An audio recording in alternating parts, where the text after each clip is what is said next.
From downtown Macon, this is WGXA News live on YouTube. Good evening, Middle Georgia. I'm Amanda Peralta. Greg Lloyd has the night off. Thank you for watching WGXA News at 5:30. Warner Robins police are scrambling to find the person responsible for shooting a man in the head overnight. Police say they were called to the 100 block of Greenway Drive just after 1 in the morning. Officers say the 40-year-old victim was shot in the head, but told them that he was woken up by what he thought were fireworks. But that's when he realized he had been hit by a stray bullet. Officials don't believe his injuries are life-threatening. If you know anything about this case, contact the Warner Robins Police Department or the Macon Regional Crime Stoppers. A former McAfee Towers employee is in jail after being accused of mishandling tenants' money orders for rent. Bibb County investigators say Crystal Brown is being charged with 104 counts of theft by conversion, along with 12 counts of computer forgery. Deputies say Brown mishandled funds from 2020 to 2022. Brown is currently being held without bond. And in state news, police in Rincon, Georgia say a Lowe's employee who was assaulted by shoplifters last month has been given her job back after being fired for trying to stop them. Rincon police say on June 25th, Lowe's employee Donna Hansborough tried to stop the suspects from leaving the home improvement store without paying by grabbing the shopping cart full of merchandise. One suspect hit Hansborough in the face 3 times, causing a black eye, and Lowe's stated that Hansborough's actions were a violation of their policy and the company terminated her as a result. Police say she had worked for Lowe's for 13 years, and the 3 suspects were able to get away with more than $2,000 worth of merchandise. In an updated post on Monday, police announced Hansborough was rehired at Lowe's, and they also said 2 of the suspects are in custody. 1 suspect has not yet been caught. So far, no comment from Lowe's about the incident. A shocking turn of events in a federal courthouse in Delaware today. President Biden's son Hunter, set to plead guilty to 2 misdemeanor tax charges, changes course after the judge demands more details. It was a deal Republicans for weeks have called a sweetheart deal, now being renegotiated by both sides. Christine Frizzell breaks it all down for us. A deal on the brink of collapse, now on hold. Defense attorneys for Hunter Biden and prosecutors now left to come to terms on details they thought were hammered out 5 weeks ago. Hunter Biden's agreement to plead guilty to 2 misdemeanor tax charges and avoid prosecution on a separate gun charge stalled when Judge Mary Ellen Noreika asked if he would then be immune from prosecution for other crimes, including those related to representing foreign governments. When prosecutors said no, Hunter Biden's attorneys called the deal null and void. A more limited deal agreed to for a time, but the judge wanted more specifics, including on the scope of the immunity and on her role in the case. It's very telling that the judge intervened here and said basically, no, I'm not going to approve some sweeping blanket deal. I mean, that tells you that the court has serious concerns about other potential charges here. Thank you all for coming today. It's a deal House Republicans have argued was far too lenient. 2 men in charge of the IRS investigation backing those claims on Capitol Hill last week. So help you God. Yes, I do. I do. Joseph Ziegler and Gary Shapley claimed evidence they gathered warranted felony tax charges, which were not brought, asserting Hunter Biden got preferential treatment because of who his father is. Americans should not have to accept 2 tiers of justice in this country. House Ways and Means Committee Chairman Jason Smith on Tuesday asking the judge to reject the plea deal, writing the specific concerns raised by the whistleblowers call into question the investigation and prosecution of this case. The White House issuing this response. Hunter Biden is a private citizen, and this was a personal matter for him. In the end, Hunter Biden pleaded not guilty on the 2 tax charges, which he plans to reverse when the agreement is updated, which we expect will take about 2 weeks. One sticking point here, prosecutors told the judge there is another investigation into Hunter Biden that is ongoing. In Washington, I'm Christine Frizzell. Well, continuing coverage at 5:30, Macon's history is on display in a new exhibit in downtown Macon. It focuses on the slave trade in the 1800s. Our Brianna Cook got a first-hand look today and joins us live now. Brianna. Amanda, they say having the records makes Macon stand out.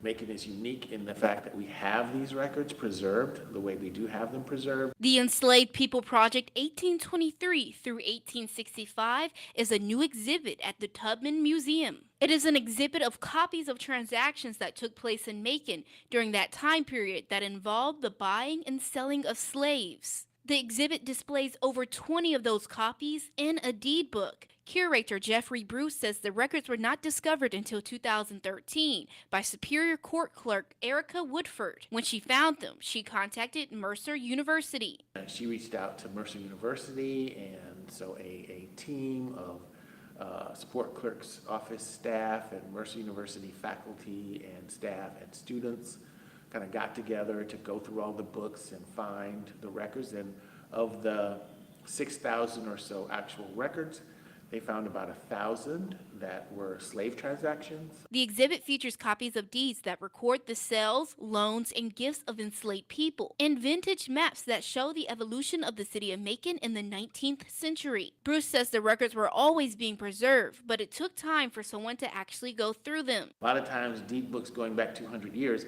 may be lost. You know, fires, floods, you know, people may not understand the value of it and toss it. That isn't what happened here. You know, the value of the material was always understood, but everybody's not going to take the time to go through 17 deed books with 6,000 handwritten in 19th century cursive records to see what's in there. Bruce says they want to continue educating and preserving the African American side of Macon's history. So the stories of Black people, of African American people, go back to the founding of Macon. And these are stories that are very often left out of the history of a community. There are more people of color here in terms of our population, and these stories about African American people living in Macon and Middle Georgia should be preserved and shared and known by the people in this community. The records are now in the process of being digitized, and the exhibit will last until August. Reporting live in studio, Brianna Cook, WGXA News.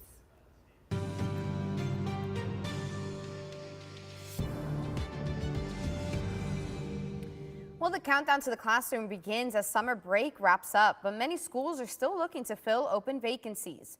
WGXA has been committed to finding out what's being done to improve the enrollment of teachers. According to the Georgia Budget and Policy Institute, about 20% of special education teachers are leaving school systems each year.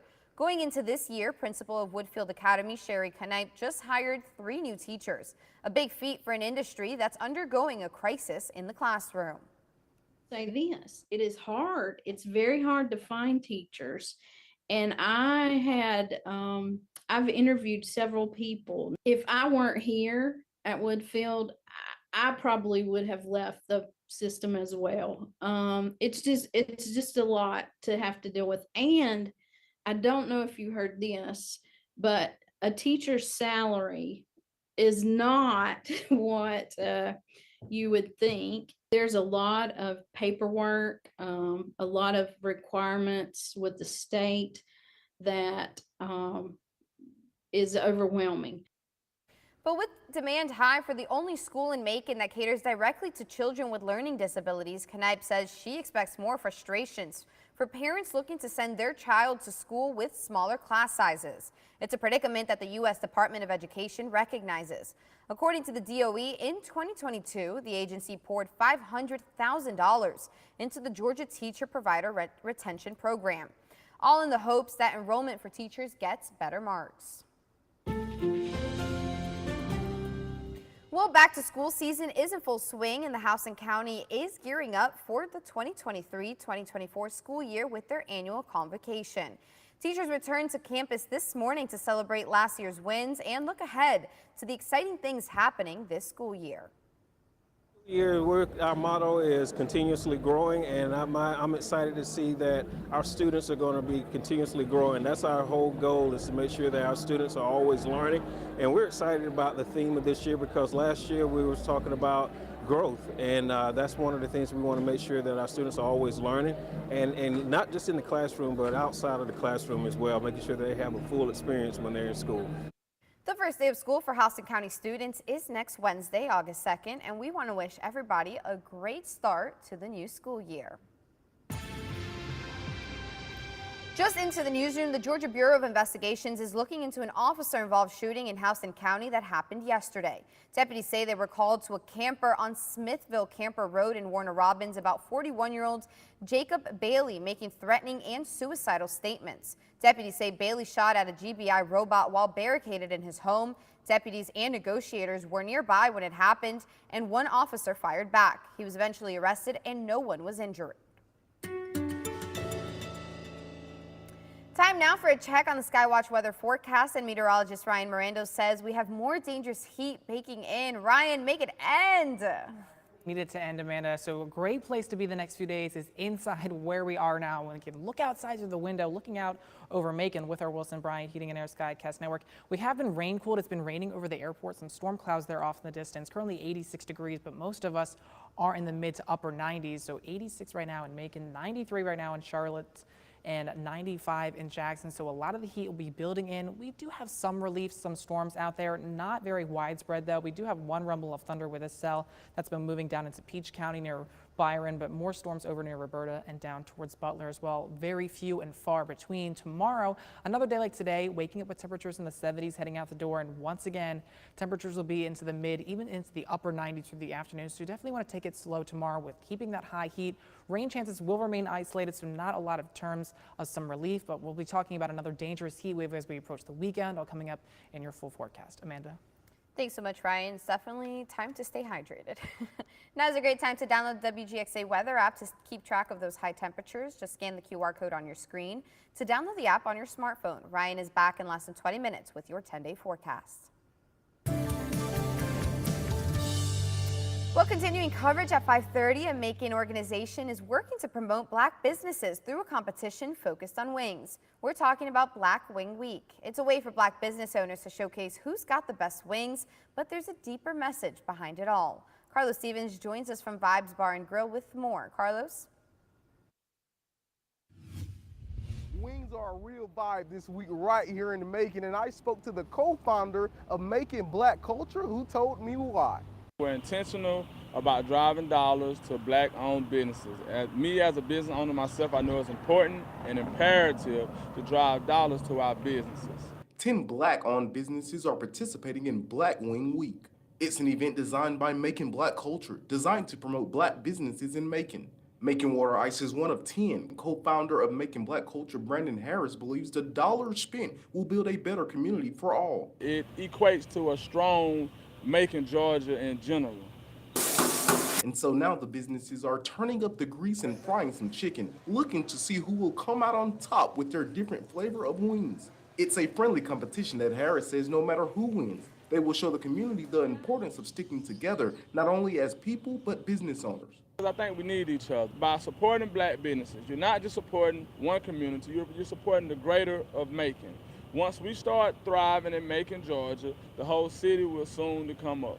Harris believes hosting events like this inspires the youth to be greater. And with us being out in the forefront, pushing black culture, pushing black businesses, pushing the wellness of black people, we're giving the youngsters something to see. Now, if you would like to give your input on who has the best wings in Macon, simply visit our website at WGXA.tv and find this story and cast your vote. For now, reporting in Macon, I'm Carlos Stevens, WGXA News. Well, buying yourself some ice cream tomorrow will do more than just treat your taste buds. You will also be giving back to the community. Tomorrow is Miracle Treat Day at Dairy Queen, and you can buy a Blizzard at participating locations, and at least $1 from your purchase will go to benefit the Atrium Health Navicent Beverly Knight Olson Children's Hospital. The owner of the Dairy Queen in Gray says some stores opt to offer more to the cause, and his store is donating all of the proceeds from all of their sales tomorrow. Every year, Dairy Queens across the country commit to giving $1 per Blizzard or the entire Blizzard money. Stop by, make sure you stop by and buy some Blizzards somewhere, and it'll definitely be contributing to the local cause. Last year, Macon area Dairy Queen stores raised over $111,000. To help celebrate, participants are encouraged to use hashtag Miracle Treat Day on social media and invite others to join them in participating in a Dairy Queen location on Thursday. Well, despite a rough start to the tournament yesterday, the Georgia Little League team still has a chance to make it to the regional championship on Friday.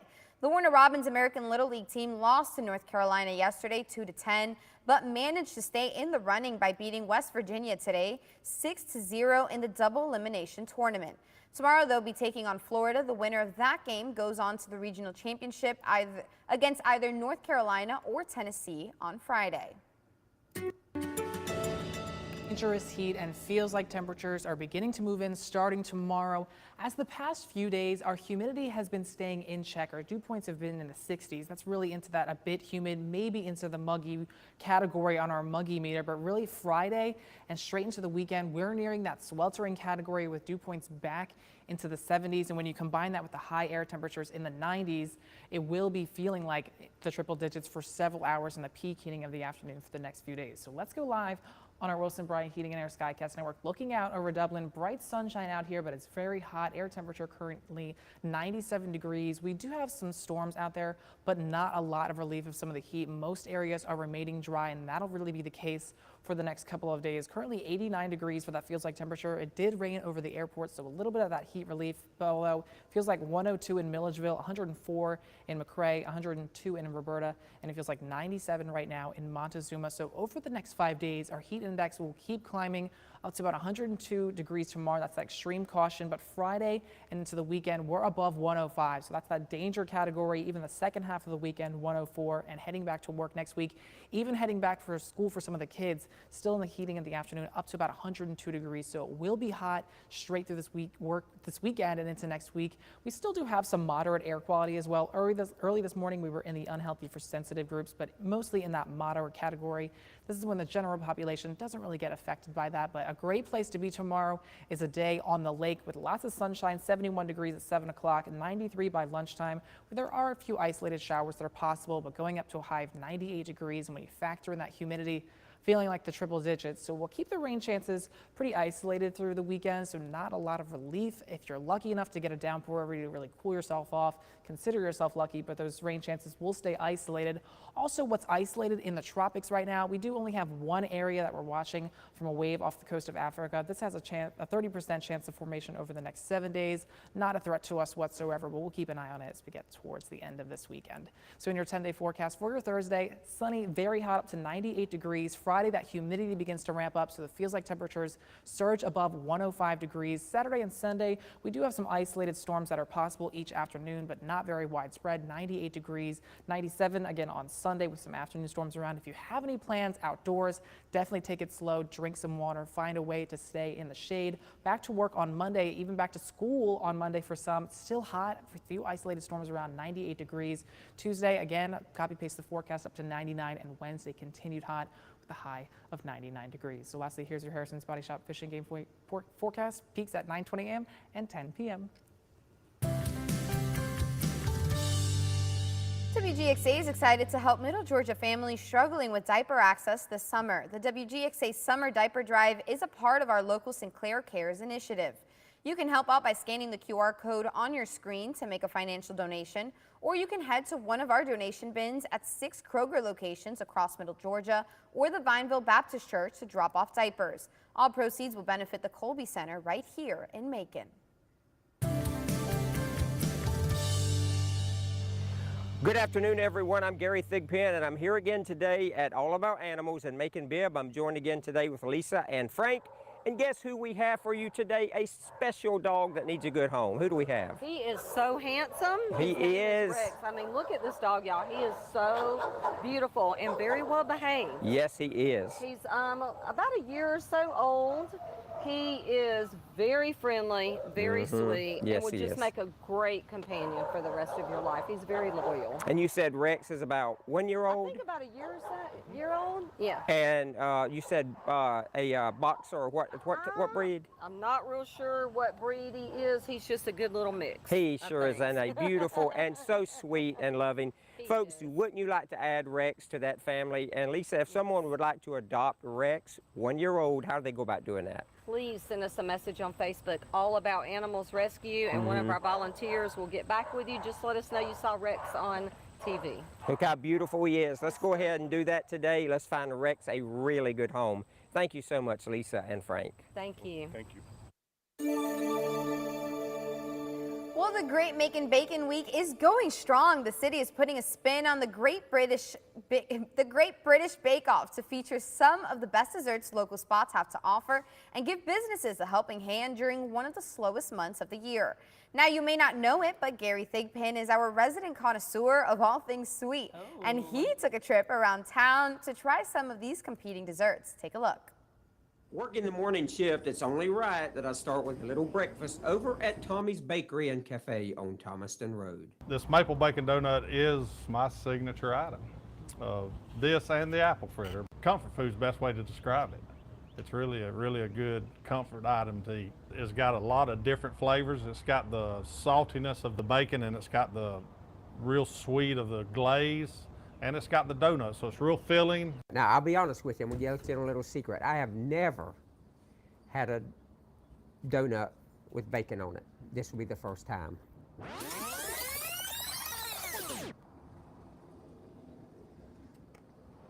And I have to admit, it is very, very good. The maple is good and sweet. The bacon is not overpowering either, the saltiness. The donut is good. It's a really good taste. Love it. Next, I headed to downtown Macon for a stop at the Rookery, where the dessert is a taste of Christmas in July. Our Christmas tree cheesecake is a slice of nostalgia. When I was creating it, I tried to create the taste of Little Debbie's cake tasted to me when I was younger. So I was trying to capture a memory. Now, I know it's not Christmas yet, but you can't ever turn down a good piece of cheesecake regardless of what it is. Look at this. Cream cheese, white chocolate.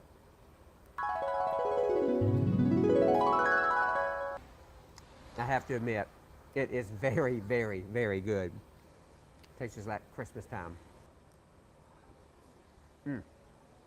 I'm glad I'm here, and Brittany's not getting to eat this. It's me this time.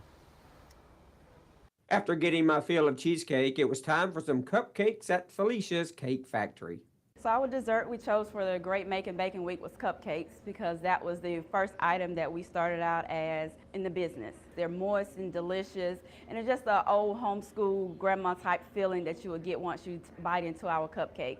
I'm going to try the chocolate peanut butter cupcake because this is one of my favorites. Now, they do have other flavors such as red velvet and a few others, but I'm going to do the chocolate peanut butter. Even has a small Reese's peanut butter cup on the top. So let's see what this tastes like.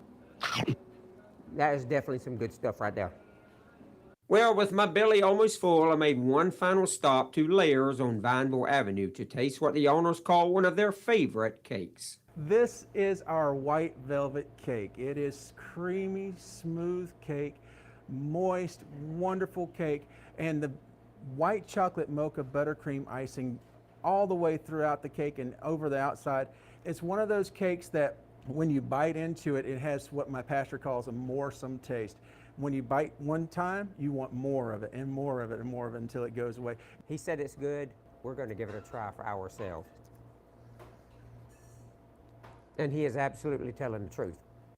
This is a great piece of cake. The cake part is very moist. Take it from me. I tell you the truth about the weather every day. I'm going to tell you the truth about this cake. This is a really good cake. I'm living for this story. I want to go out with Gary and I do know, it. honestly, can I get that assignment next time, please? We're going to do it. We need to go do like something else that we can't do sweets. Maybe we could go like. No, I love sweets. I'll do sweets any We'll do day. sweets? I would do anything. I think we should do the same thing again and just go to all the same businesses. Oh, yeah, we'll just do the same exact Which, to thing. be fair, in Gary's defense, he did bring us some of the donuts, and those were really good. I didn't actually try it, honestly. I should have tried the donut. I have no self-control when it comes to sweets. I have a mean, huge sweet tooth. Then so. we definitely need to do this. I'm jealous of Gary. True. Well, that's it for WGXA News at 5:30. We invite you to join us at 6 on ABC 16. Don't forget to like and subscribe. Bye.